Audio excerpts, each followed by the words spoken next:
that they were this past season, which was an 11th place team. Could they be better? Sure, I'll give you that. They'll be better. Are they going to be title contender better? There is 0.00 chance of that.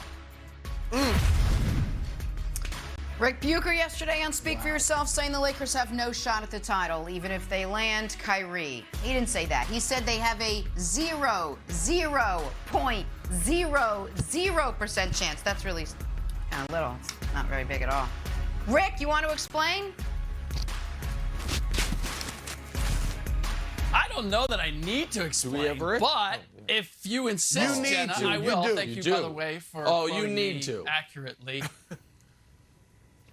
That's what I like Based on, okay, well, first of all, the core of this team, what is there that says title contender there? I know we love to go back and pick and choose the best moments of Kyrie and LeBron and AD and suggest that if we put all those together, somehow that will be the core of a championship caliber team. Okay, if I give you that, now you have to give me the supporting cast that is going to demonstrate that it is championship caliber on this roster that we're looking at right now. Again, I don't see it. Even if you have the availability of the core, which at this point, over the last 3 years, not 1 year, not 2 years, the last 3 years, Kyrie Irving has missed more than 50% of the games. For AD, over the last 3 years, has missed nearly 40% of games. LeBron, 25% if you take the 3 years, but if you look at just the last 2 years, it's 35%. So I'm just doing this as a public service announcement, to be honest with you, because I know how excited everybody got and looking at the names at the beginning of last season with the Lakers, or how excited they got when James Harden and Kyrie Irving and KD got together in Brooklyn. And it was, you know what, they just need time together. Well, if you can't get on the floor, then you can't get that time together. You can't have that chemistry. And if we look at how the Warriors ended up winning, it wasn't just because Clay, Dre, and Steph came back together and were healthy. It was because they had an Andrew Wiggins, a former #1 pick, who demonstrated that he's capable of playing like a #1 pick. They had all of these ancillary pieces that stepped up and contributed. So when I put it all together, the idea that somehow magically the Lakers supporting cast is going to play way above their heads based on what?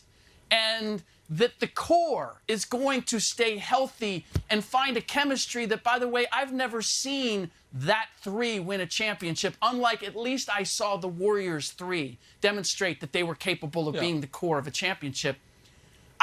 There's no argument that I can make that says this is a championship winning team. And so that's why, did I go a little over the top in saying 0.00? No. Maybe just a little. But I'm doing it for the benefit of the public out there so that they don't buy another Nick Wright sale. No.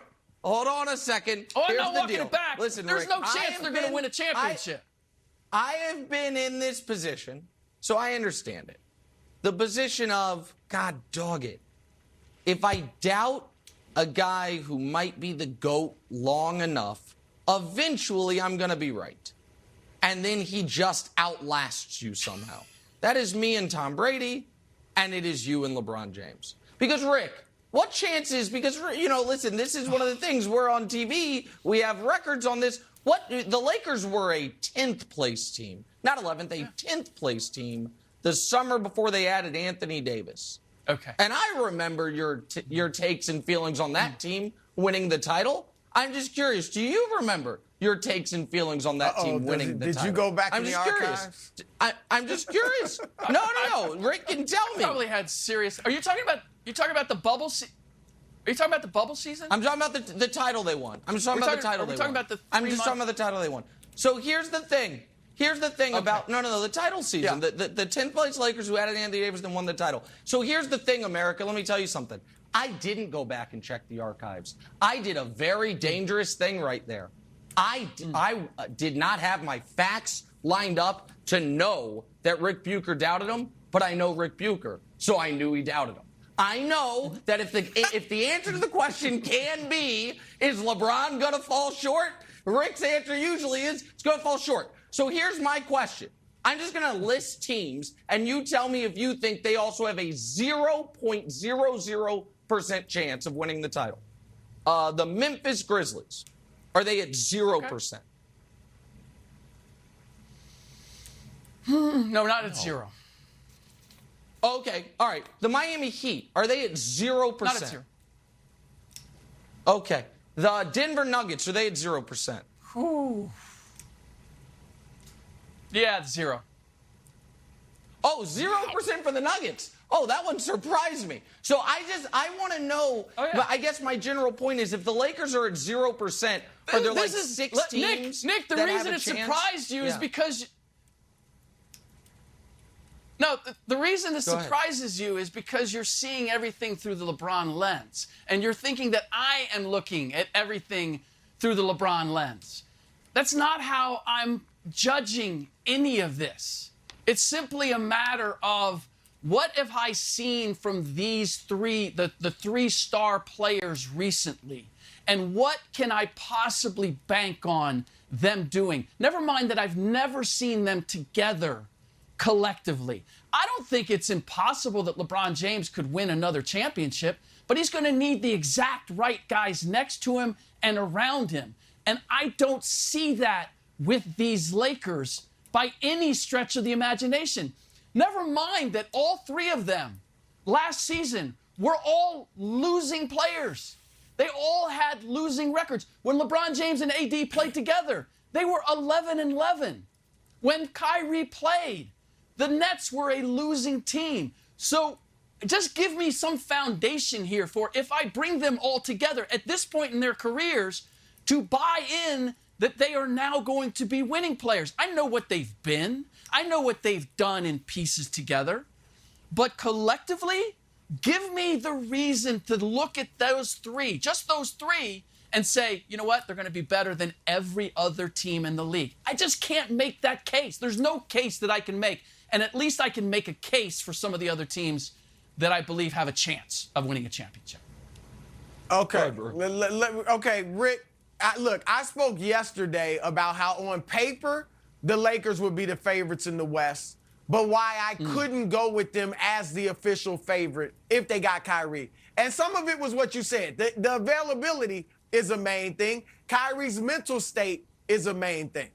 But here's the problem I have with your statement of 0.000 Can we throw Anthony Davis's mental state in there? I don't feel mental state. I just feel his availability, which it probably is affected by his mentality. I'll give you that. But my problem is that you said they had a 0% chance of being a contender. Not a favorite, but a contender. Yeah. We're talking about a contender, okay, so man. We're not talking about a favorite. We're talking about a contender. All right? And that's to say they can't contend. But if they're a contender. If you want to say they're not going to win it, cool. If I think that they're. All right. But now we're getting down to how do we define contender. Hear me out. And for me. No, hear me out. No.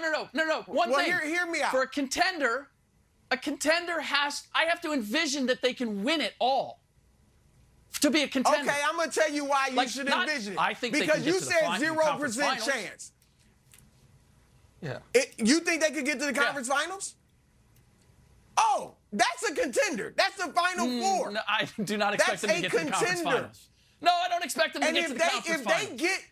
But you think they can. No, it's not. If they get to the conference finals, hold on. If they get to the conference finals, that means they're playing well. Yeah.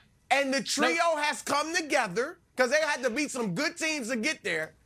And that means I'd have to give them a chance to win the West if they get to the freaking conference finals. They can't get to the conference finals. You said 0. Well, hold on. You said 0% chance. You keep changing all your. Look, I'm going to address what you've said. Okay. All right. You said 0% chance. Is there a. Fine. LeBron James is still a top 12, 10 player in your estimation. I think he's higher, but even in your estimation, you'd probably say top 12.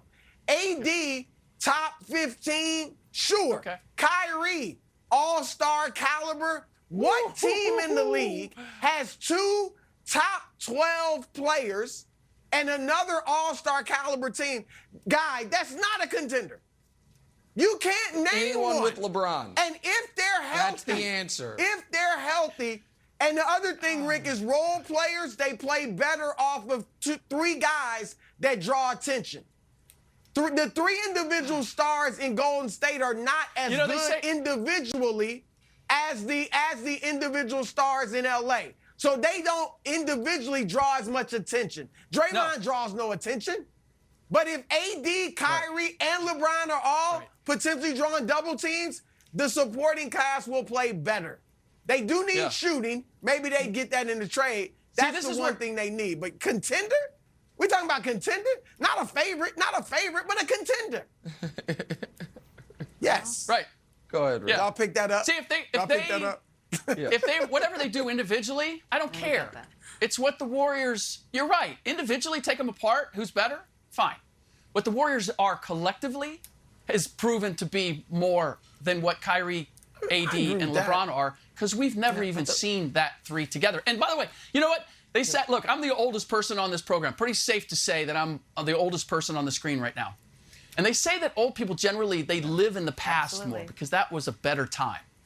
Which is really what amazes me with you guys, because you guys are living back in like 2016, 2020. Like, come on, let's get into the here and now with who we're looking at with the Lakers. And as of right now, I'll say it again.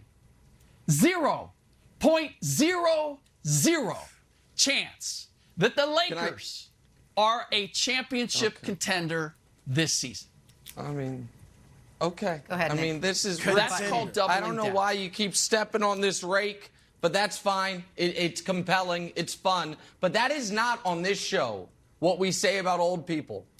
What we don't say they live in the past. On this show, and I think we even have a